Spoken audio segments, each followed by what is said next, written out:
All right, Alexander, let's talk about the Turkish economy and the Turkish lira. And the news right now is that the lira is plunging from 3 lira per dollar to a record low of 7.37 last week. And it's becoming very clear that Erdogan's economic policy is a complete failure. And the part that worries me is, and let me draw from a tweet that, not a tweet, I won't even say a tweet, God, bad habit. A Parler message, and we support Parler, that Stefan Molyneux sent. And he said, Greece, look out. This is when wars usually happen. And he was referencing a Zero Hedge article. Turkey hit by bank runs, currency panic as locals sell their cars and houses to buy gold while lira implodes. Alexander, I'm putting up a chart right now for all our viewers to see how the Turkish lira compared to the dollar has completely sunk. I mean, the chart is just straight down. What do you make of this? Well, I mean, and bear in mind, this has come after 5 years. There's been 5 years of economic tension in Turkey. By some accounts, and real incomes in Turkey have actually halved over this 5-year period. Now, that may be an extreme, but that's the kind of thing that I'm hearing.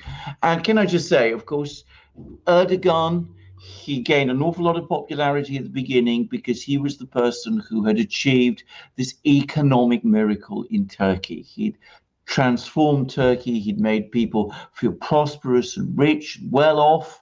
And of course, it's now been rapidly unraveling because it's built on hot money, on heavy borrowing, on large deficits in trade, large deficits on the budget, a complete unwillingness to follow anything remotely approximating to a conventional a monetary policy. I mean, he has this extraordinary aversion to interest rates, the idea that, the interest rates he sees as extortionate and things of that kind.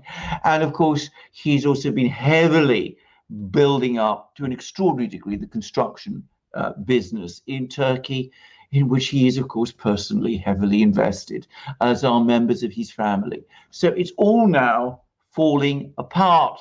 What does Erdogan do? And this is what Molyneux's point is. What does Erdogan do when he comes under pressure?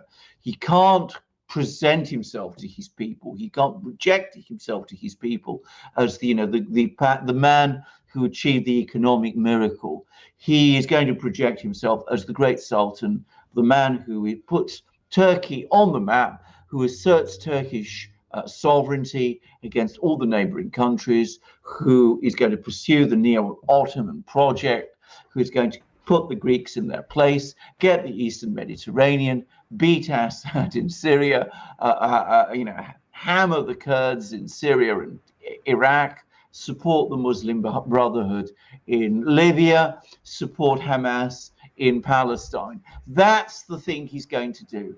And what is the point of greatest vulnerability? It's not Syria, where the Russians are. It's not Iraq, where ultimately the Americans are. It's not Libya, which is far away. It's Greece. So that's what the point Molyneux is making. So, it is a dangerous situation.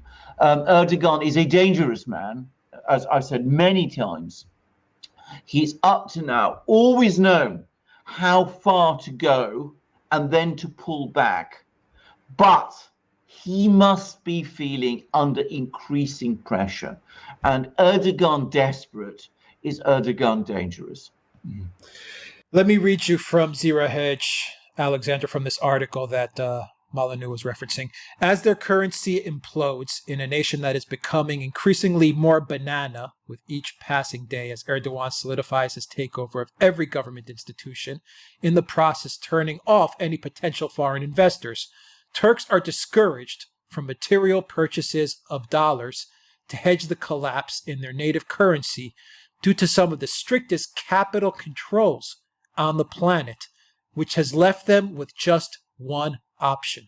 As Reuters reports, Hassan Ayan followed his wife's instructions last week and took their savings to buy gold at Istanbul's Grand Bazaar as Turks scooped up bullion worth $7 billion in just a fortnight while their currency went up in flames.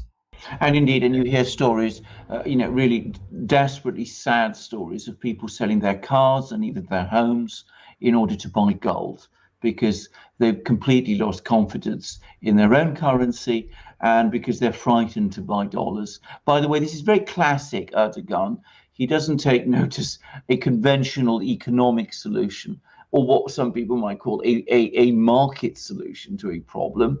He imposes administrative controls, incredibly tough capital controls to stop people buying dollars. But what they do instead is they buy gold.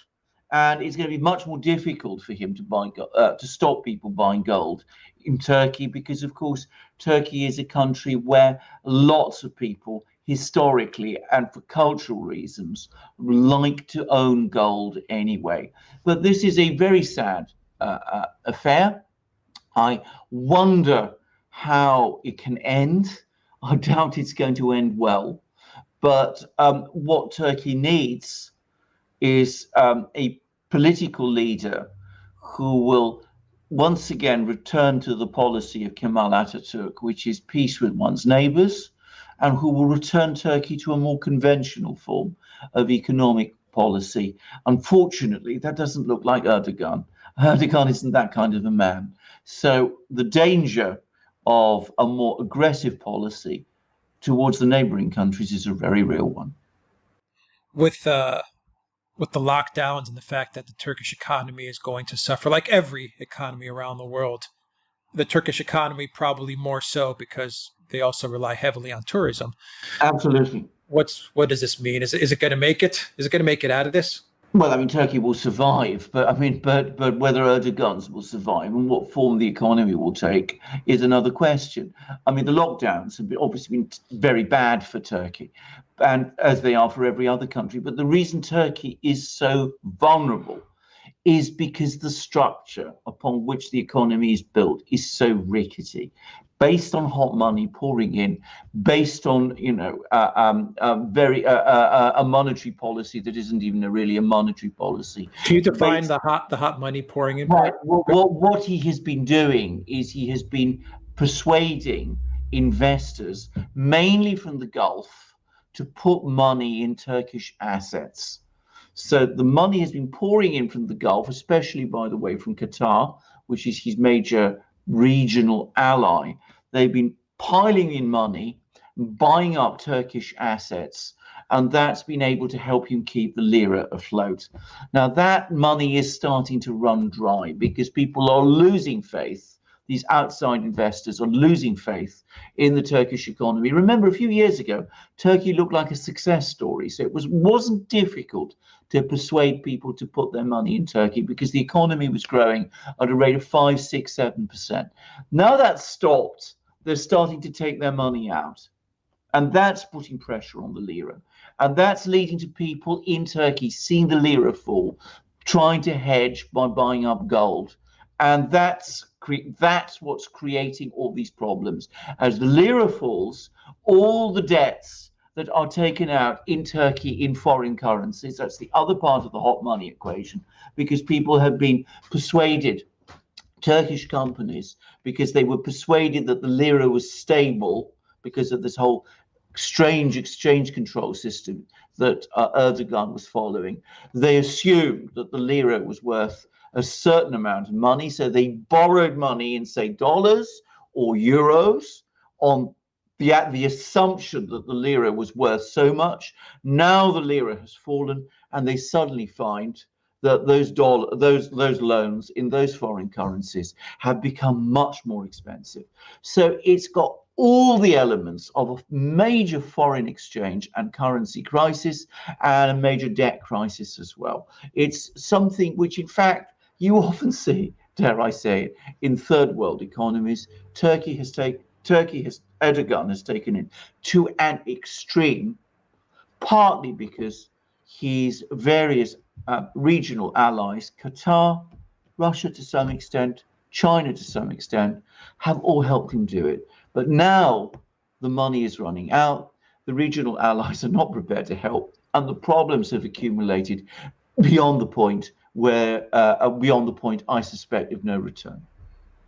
And reading this article from Reuters and from Zero Hedge, it looks like the Turkish people have realized that as well.